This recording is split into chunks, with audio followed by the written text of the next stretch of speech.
Hello, this is Brian Overby, and welcome to Options Guy TV.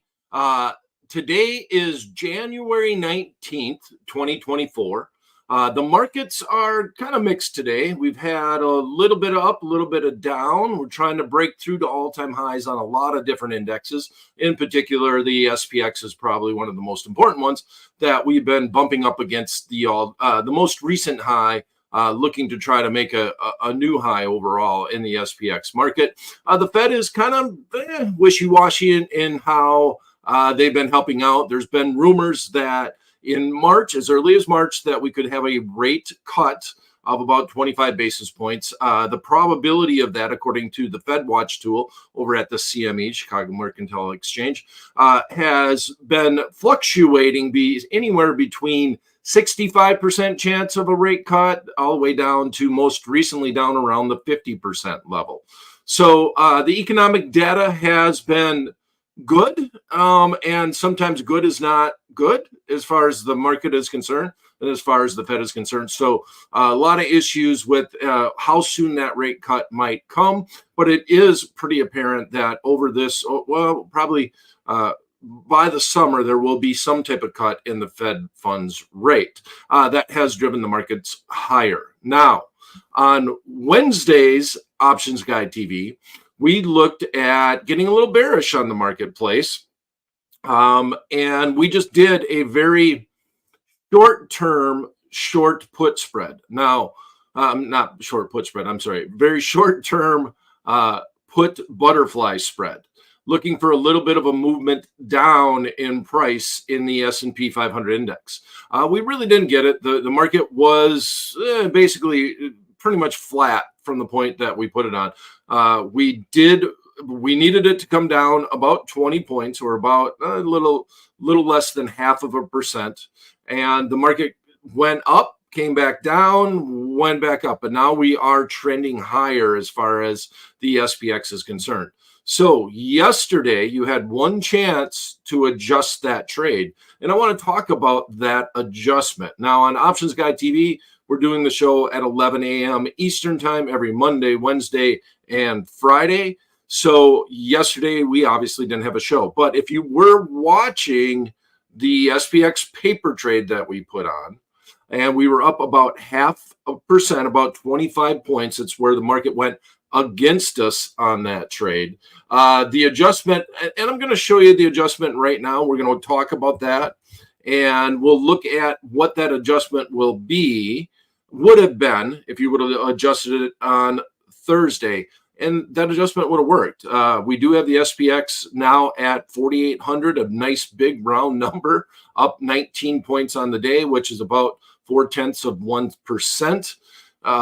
And with that mentioned, this adjustment would have worked out, mainly because what we would have done is rolled into a short put spread. Now, normally we would do this on a Monday. You would have a couple of days to try to decide when you would like to adjust.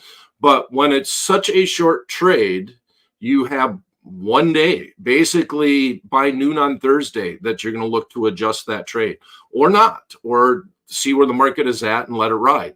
It's going to be a limited risk trade because once again, we're talking about that butterfly. And because of that, where I want to start today is actually looking inside the options playbook. So let's scroll out, let's zoom out, and let's look at the butterfly trade. So here's the options playbook, the book that I authored. Here's the companion website, optionsplaybook.com. And the option strategy that we looked at was a long butterfly spread with puts. So strike C here on our profit and loss graph is where the market was at. The SPX was trading right around this strike. We went 20 points down and sold 2 puts at strike B, hoping that the market would trend down over the next couple of days. And then we bought our protection, which would have been strike A, and that would have been another 20 points out. We did this for a net debit to the account, and that net debit was, one second, let me pull it up here real quick, $2.75. Now, If we would have done the trade on Monday, we would have got it done for quite a bit less, maybe around $1.75 or $2, using the same type of scenario where you're buying the at the money put, going down 20 points, selling 2 of that strike put, and then going out down another 20 points, and then buying that put, which is our protection on our long butterfly trade. So your total risk was $275 for every 1x2x1 butterfly, for every unit that you did as far as the butterfly was concerned, or $275 less any commissions. You always got to worry about commissions and fees, especially when you're trading options. It's a big part of it. Okay, so long butterfly spread with puts. Okay, so what makes up a long butterfly? And here in this instance, we're using puts because we were bearish on the market. And the concept of it is that we're going, and I'm going to switch it up here on Options Playbook. We're going to go to the short put spread to start. So if you look at the butterfly, let's close this up and let's go over here and close this one up. Okay. So in here, if you're looking at the butterfly, this is made up of 2 spreads. You have a long put spread, which we just showed you right here. Looks just like that, but then you have this tail that's going off. Well, that gets ripped off when you do the short put spread, which is here. It normally has a tail this way, right? So those 2 tails offset each other, and you have a long put spread and short put spread and a long put spread, and that makes up the butterfly. So that's how the whole graph works. So here's the adjustment that we do. We go from the butterfly to a short put spread. And I would have just adjusted it to the point where I don't want the cheese anymore. Just let me out of the trap. It would have added some risk to the trade, because you're going to have a 20-point wide short put spread, because that's the width of the butterfly, which would have been $2,000. But on the adjustment, when the last time that we did I think it was a put butterfly spread, we adjusted into 2 short put spreads, and the trade worked out just fine, but we added more risk and we brought in a net credit to the account, and we rolled into 2 short put spreads. So if you want to go back and look at that SPX trade and how we did that trade on a longer term basis, which was 5 trading days, that gave us the ability to adjust differently in the SPX. Okay, now on this one, we're just going to adjust into 1 short put spread. So I'm going to set up that trade. So we're going to remember, we started here, we're going to end up here. That's where the trade's going to work out. And we're going to do that by closing out one of or basically closing out our long put spread, which will leave us in this short put spread scenario. Okay, now numbers are going to be a little bit different, mainly because the market has ran up since Thursday at noon, and we can take a peek at that chart. So let's jump back out for a second here, and we're going to pull up the TradeHawk software. So give me a second. So let's go. There we go. Okay, and one.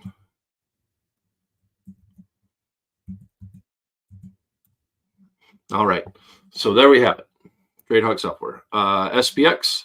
When we put the trade on, and there isn't going to be much left to it, but it would still be alive in a sense, and on a resuscitator, but there's still a day left until this goes away, and we bought the 47.40 strike put. So I'm going to come all the way down here. So here's the 47.40 strike put on the 19th expiration. A little bit less value in it. Okay, 47.40. And then we sold, and this was a little bit of we had the 4,700, that nice round number where we're at right now, 4802. So we're struggling to break through that 4,800 level, which would be a good level if we could break through it. Maybe we could set an all-time or a most recent high in the S&P 500 index. Okay, we bought this one. We're going to sell 2 of these. And then lastly, we bought this. Okay, Now, 1 by 2 by 1, that's a butterfly, 20 points wide, 740, 720. All right. Now let's clear this out. I didn't like the way that worked. Okay, so I just want them in the right order. 740, 720, 1, 2, and 700. There we go. All right, so it's saying it's 10 cents that we could get out of this trade at. So let me pull this up. So here's the adjustment. If you were long this butterfly and it was in your account, what you would do is you would sell the most expensive one, which is the 740. So you come in and you sell to close. It won't let me do this because it's not a live position in the account, but I'm going to hit open and then buy to close one of these. So these two would be the trade. You would buy to close one of those and sell to close one of the 74.40s and buy to close one of the 74.20s. This way, we're bringing in a credit to the account by doing that. You're selling the more expensive option contract because this is closer to where the money is at, and buying to close a little less expensive one, hence leaving yourself in the position where you are short a put spread from 720, from 47.20 down to 4,700. Now, that could have been done on Thursday for a net credit. This would have left you on the entire position net credit of 25 cents. Only 25 cents. You would have brought in risk. You would have had risk of $2,000, but the marketplace is going up and you needed it to stay above 47.20. So your final position, and I'll get rid of this, would have been you were short the 47.20 option contract, one of them, and long one of the 4,700s. And right now that would be trading for about 5 cents. So you had one opportunity to do this. We talked about on Wednesday that if the market was up about 0.5%, around 20, 25 points on the open, and it was fairly quick that it was up that level on Thursday. Let's go to the chart. SPX. IWM once again coming back in, filling that gap. We talked about that. We're still trading within that range. Day late and $1 short on our long straddle that we did there. But I digress. SPX. Okay, so in the SPX trade, so here's where we're at, and we are really kind of battling a little bit here. This is a day view. This is where we're trading at today, right now. 48.04, and here's where we were yesterday. So the tail end of this, we came down below this level, and it was at 47.40 for a second, and then the market was about 47.60, and this is where this is where most of the volume was and most of the prints were during the day, from 47.60 to 47.80. And that was on 18th. So right around in this level is where you would have been looking to do it, and the market would have went against you. And it ended up at the end of the day, hence we have the white candle. High end was 47.85, right around there. All right. So you had that opportunity to make that adjustment. Just because it was such a short-term trade, I don't want the cheese anymore. Just let me out of the trap. That's what I call that adjustment. I don't want the cheese anymore. Just let me out of the trap. And that I'm not trying to make a ton of money. I don't want to bring in a lot of risk. If we roll into 2 short spreads, then the total risk is $4,000. If the market would have came all the way down to 4,700 and beyond. So that was the adjustment that just let me get out of this trade. And then you also have to be worried about the fact that it could obviously whiplash and come against you. One of the biggest things that I like about that adjustment is you're adjusting because you're going with the momentum. You're taking a trade that was bearish and you're making it a bullish trade. So neutral to bullish is actually where it ends up at. So we didn't get that that pullback of about a 0.5% down to that level going into that Friday. If we would have put that trade on for $2.75, looking to get out anywhere between $5.50 and $6. That would have been a goal on the trade. That's what we would have been looking to do. Now, the trade after the adjustment, you would have made a quarter on the trade, but you would have brought in, you would have had $2,000 worth of risk, and you got to manage that risk. So if you're doing a short-term speculative trade, these butterflies like this, you need to manage the risk. You need to be aware of where that market is at. And if it comes down towards your short strike, which in this instance was 47.20, think hard about getting out. I don't want that option contract, my short option contract, to get in that money. And if you notice, we never did come back to that level. The bulk of the volume was right in here from 47.80 down to 47.60. We never came back to that level. There would have been no concern, and then we opened up today. Close it out for what, about 10 cents, and you'd be out of the trade. Okay, now let's go back and let's look at what we have for today. So we have a bunch of earnings that are coming up. I have a few of them highlighted here in my watch list. And let's get rid of this so that's not annoying down here. But Netflix is going to be kicking off. Well, the FANG stocks, which we don't hear FANG as much anymore. We hear about the Magnificent Seven, which Netflix is not a part of. But Netflix is part of the FANG stocks. So they're almost always some of the big mega cap tech stocks. They usually kick off earnings during earnings season, and they're on Tuesday. They're trading at 480.48. So on Monday, we'll probably look at a trade. I like to look at earnings trades on these major tech stocks. First of all, a lot of people own them, so there's a lot of interest in them. And it's more so, it's a speculative trade. It's not saying that we should always be doing trades if a company's announcing earnings. That's not by any means the case. But you learn a lot about option pricing when you're looking at all the dynamics that come into a stock because of an earnings report.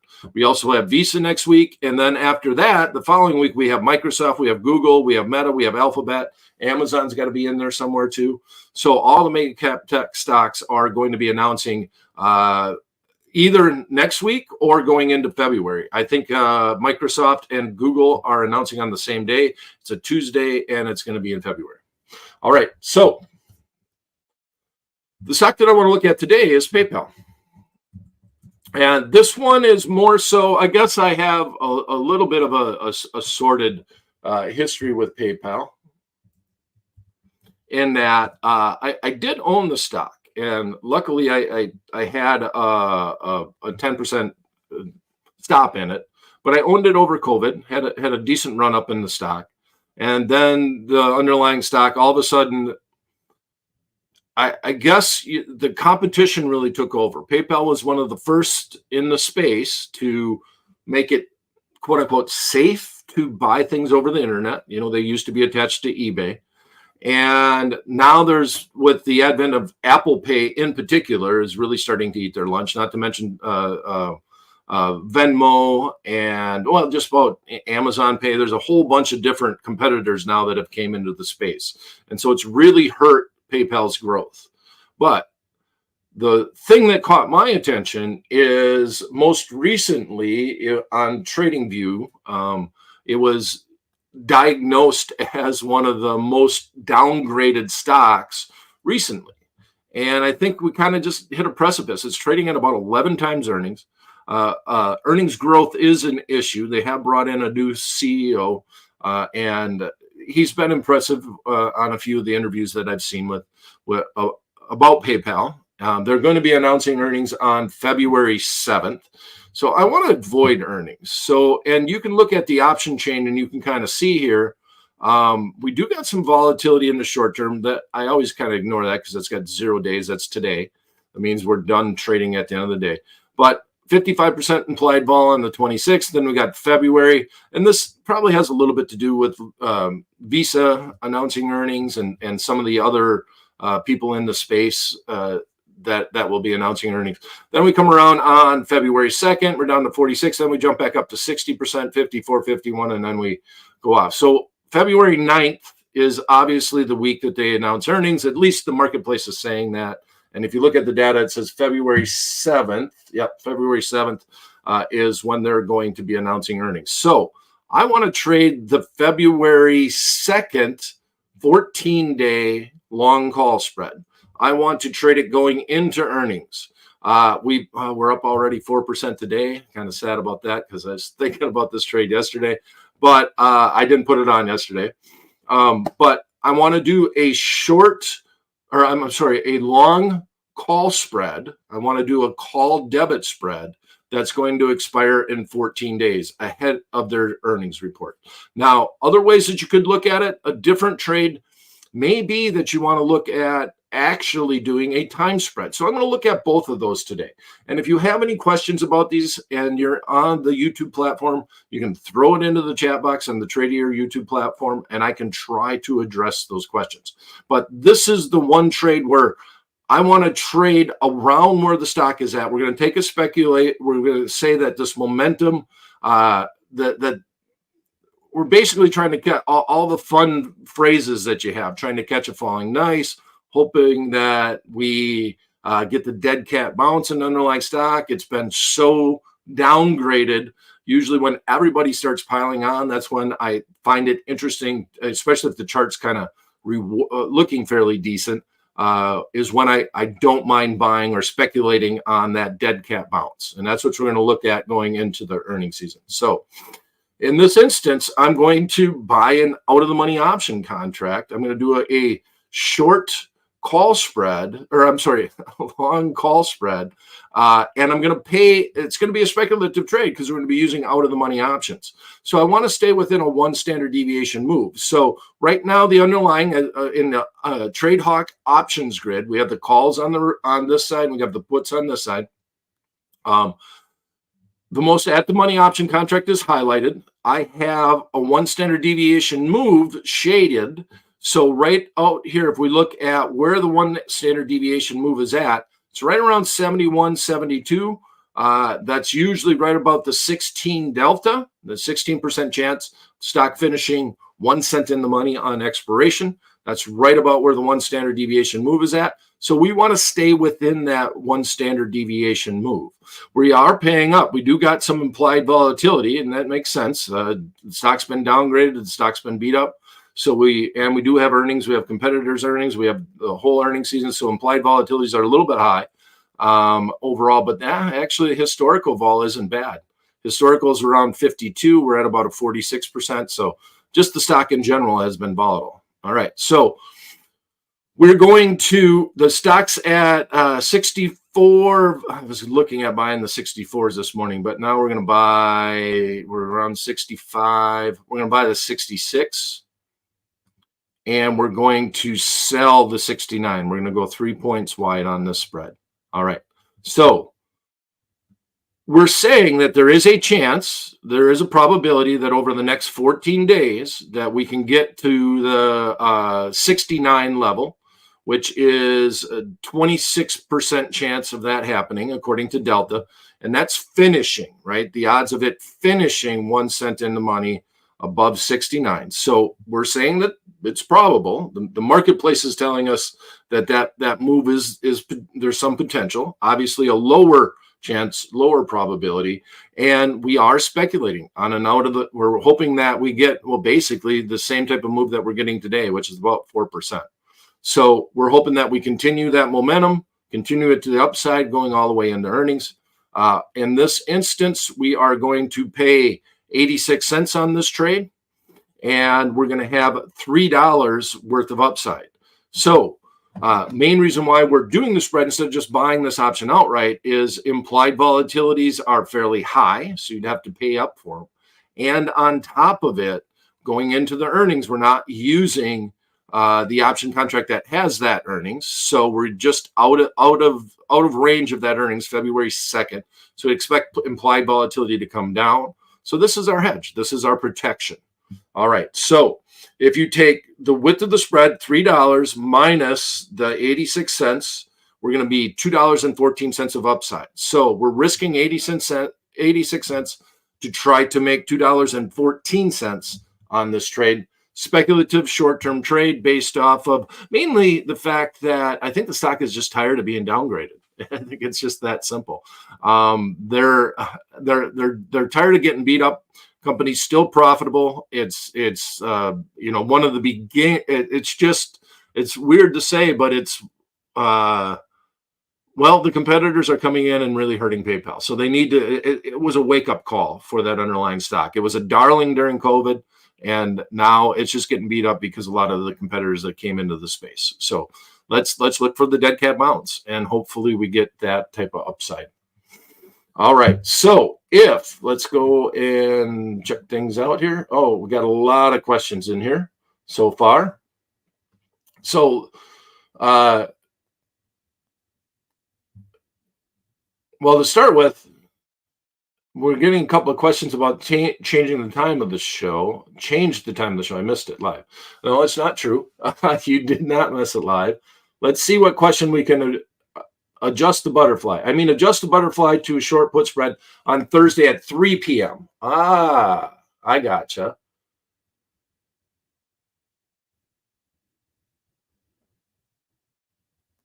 All right, so let's toss. I'm going to throw this one up. Let me control this. All right, so this was an adjustment.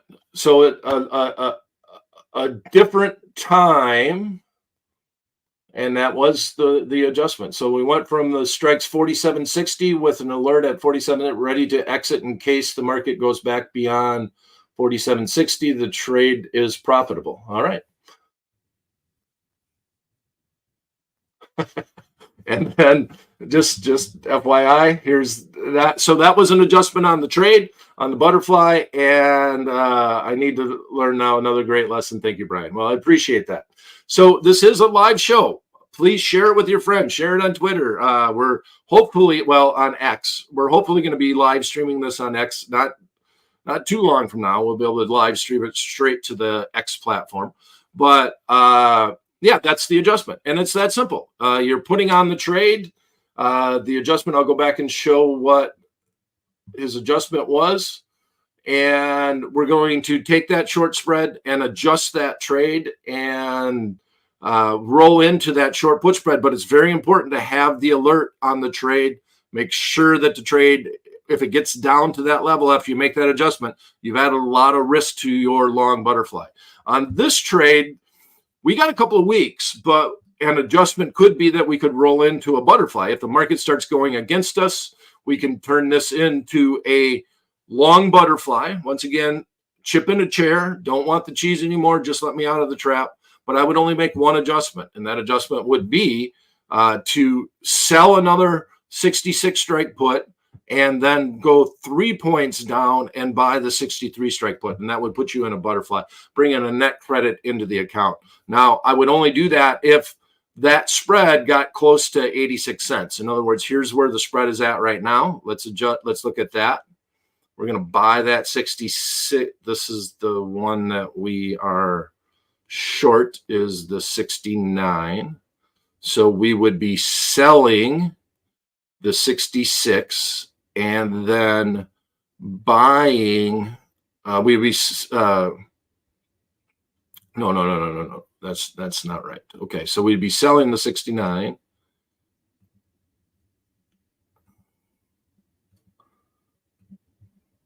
And looking to buy the 72. All right, right now that's 45 cents.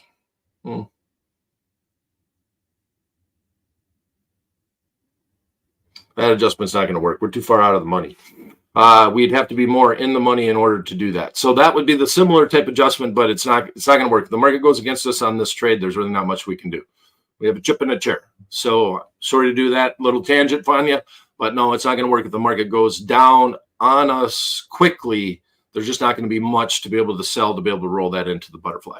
That works better if you start with an at-the-money option contract. And at the money, you'd be selling a more at-the-money strike put and buying a little bit in the money strike. I'm sorry, at-the-money strike call and buying a little bit in the money strike call.